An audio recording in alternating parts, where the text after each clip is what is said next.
مغرب اور عشاء کے درمیان ایک سورت پڑھنی ہے، لوگ دروازہ کٹکھٹا کر پیسے دینے آ جائیں گے، اچانک بے شمار پیسہ ہی پیسہ آنے لگے گا۔ بسم اللہ الرحمن الرحیم۔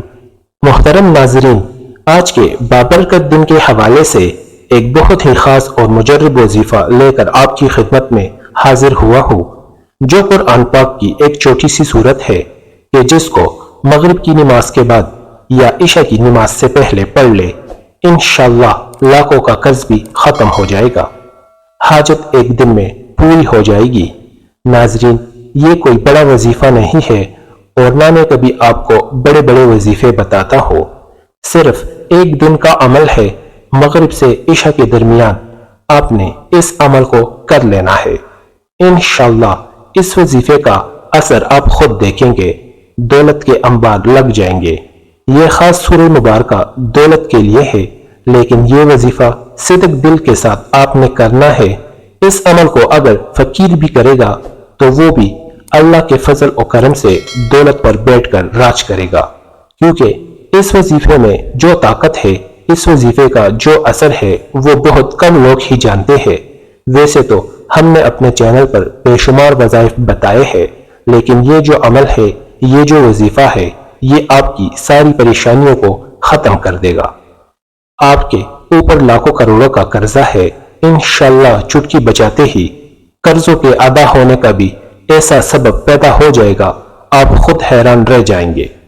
آپ کے پاس دولت کی کمی ہے، آپ کرائے کے گھر میں رہتے ہیں، آپ کو سمجھ نہیں آتی کہ کرائے کیسے ادا کرے، گھر کا خرچ کیسے چلائے، کیونکہ آج کل مہنگائی اتنی زیادہ ہو گئی ہے کہ ایک وقت کا کھانا بھی مشکل ہو گیا ہے، بجلی کے بل ادا کرنے ہوتے ہیں، بچوں کی فیسیں ادا کرنی ہوتی ہے، انسان بہت پریشانی میں ہے اور انسان کو سکون صرف اللہ کے ذکر میں ملتا ہے۔ یہ بات بہت ہی اہم میں کرنے لگا ہوں کہ جب انسان عاجزی کے ساتھ اللہ کے آگے جھک جاتا ہے، سجدے پہ سجدے کرتا ہے، سجدے میں رو رو کر گڑگڑا کر مانگتا ہے، تو اس کو اللہ تعالی ضرور عطا فرماتا ہے۔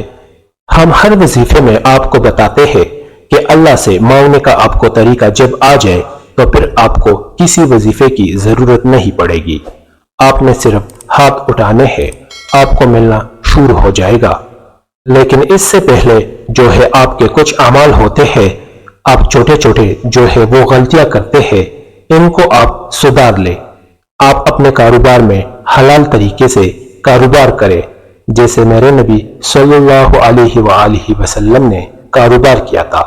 آپ جاب کرتے ہیں تو اس طریقے سے جاب کریں کہ آپ کے اوپر کوئی انگلی نہ اٹھا سکے، حلال رزق آپ اپنے گھر میں لے کے آئے، کوشش کرے گھر میں حرام کا ایک لقمہ بھی کسی کے پیٹ میں نہ جائے۔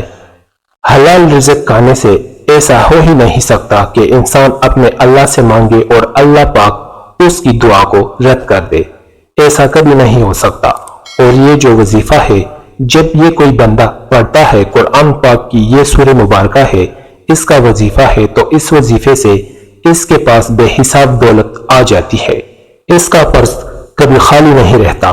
آپ عام معاشرے میں دیکھ لے، آپ کسی بھی بندے سے پوچھ لے، وہ چاہے لاکھوں بھی کماتا ہوگا اور اس کے 2 یا 3 بچے ہوں گے، اس سے آپ پوچھ لے کہ جی کیا حال ہے، وہ غریبی کا رونا روئے گا، وہ کہے گا جی کہ بس مارے گئے ہیں، کسی بات کی سمجھ نہیں آ رہی، خرچہ بہت ہو رہا ہے، پتہ نہیں کہاں دولت جاتی ہے۔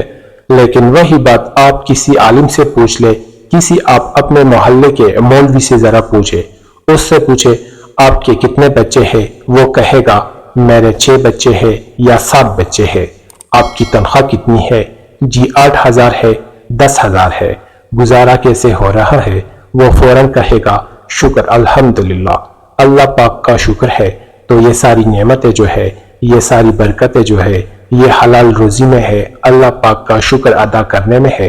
تو کوشش کرے اللہ پاک کا شکر ادا کیا کرے، انشاءاللہ دیکھنا کیسے آپ کے وارے نیارے ہوتے ہیں۔ اگر آپ کے اوپر قرض ہے، آپ نے سود پہ قرض لیا ہوا ہے، تو سب سے پہلے آپ اللہ پاک سے معافی مانگے، کیونکہ سود جو ہے وہ اللہ پاک سے کھلی جنگ ہے۔ تو اللہ سے جنگ کون کر سکتا ہے؟ میرے بھائیوں، جو بندہ اللہ سے جنگ کرے گا وہ تو مارا جائے گا، وہ دنیا میں بھی ذلیل ہوگا، آخرت میں بھی ذلیل ہوگا۔ جہنم کے انتہائی جو سب سے نیچے والے گڑھے ہیں ان میں اس کو پھینکا جائے گا۔ تو آپ نے سب سے پہلے سود سے توبہ کرنی ہے، جھوٹ سے توبہ کرنی ہے، غیبت سے توبہ کرنی ہے، چغلی سے توبہ کرنی ہے، اور سب سے اہم بات جو ہے وہ اپنے رشتہ داروں سے، اگر آپ قطع تعلقی ہے کسی سے بھی فوراً جا کے اس سے معافی مانگے، چاہے آپ کی غلطی ہے یا نہیں ہے۔ دیکھنا کیسے اللہ پاک آپ کے اوپر اپنا رحم کرے گا، آپ کے اوپر اللہ پاک کرم فرمائے گا۔ رشتہ داروں کے ساتھ آپ نے اچھا سلوک کرنا ہے، کوئی توڑتا ہے تو اس کو جوڑنے کی کوشش کرو، یہ نہ دیکھو اس نے یہ کہہ دیا اس نے وہ کہہ دیا۔ آپ جھک جاؤ، جو جھکا ہوا درخت ہوتا ہے اسی کو پل لگتا ہے، جو سیدھا درخت ہوتا ہے اس کو کبھی پل نہیں لگتا۔ اور جب آپ کبھی بلندی پہ چڑھتے ہیں آپ کو پتہ ہونا چاہیے جب بھی آپ بلندی پہ چڑھیں گے تو آپ کو جھکنا پڑے گا، آپ سیدھے کھڑے ہو کے بلندی پہ نہیں چڑھ سکتے۔ اور جب آپ نے نیچے اترنا ہوتا ہے آپ کو سیدھا ہونا پڑتا ہے، تو اس وقت آپ کو ایسا سینہ تان کے نیچے اترنا پڑتا ہے، پھر ہی آپ اتر سکتے ہیں۔ تو یہ چیزیں ہوتی ہے، یہ باتیں آپ کو عام مشاہدے میں نظر آئے گی۔ آپ نے اگر بلندی پہ چڑھنا ہے تو آپ کو جھکنا پڑے گا۔ وقت کی نزاکت کو مد نظر رکھتے ہوئے وظیفے کی جانب چلتے ہیں۔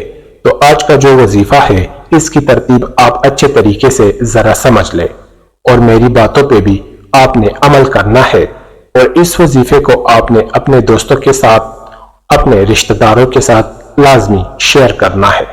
یہ بھی ایک صدقہ جاریہ ہوگا، کسی ایک بندے نے بھی اس بات پہ عمل کر لیا اس کا اجر اور ثواب آپ کو ملے گا۔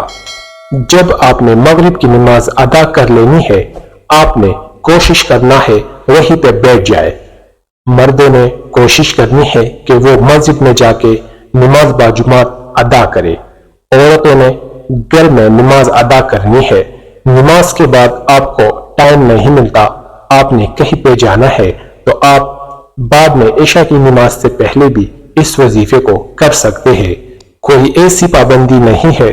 آپ نے سب سے پہلے اعوذ باللہ من الشیطان الرجیم بسم اللہ الرحمن الرحیم پڑھ لینی ہے، اور اس کے بعد آپ نے نبی کریم صلی اللہ علیہ وآلہ وسلم کی ذات اقدس پر صرف 11 مرتبہ درود پاک پڑھ لینا ہے۔ ایک بار میرے ساتھ بھی پڑھ لیں۔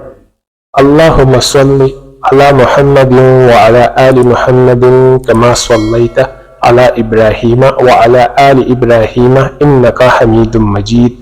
اللہم بارک علی محمد وعلی آل محمد کما بارکت علی ابراہیم وعلی آل ابراہیم انکا حمید مجید۔ درود ابراہیمی پڑھ لے یا چھوٹے سے چھوٹا درود صلی اللہ علیہ وآلہ وسلم پڑھ لے۔ اس کے بعد آپ نے ایک چھوٹی سی سورت مبارکہ ہے سورہ الم نشرح، بہت ہی پیاری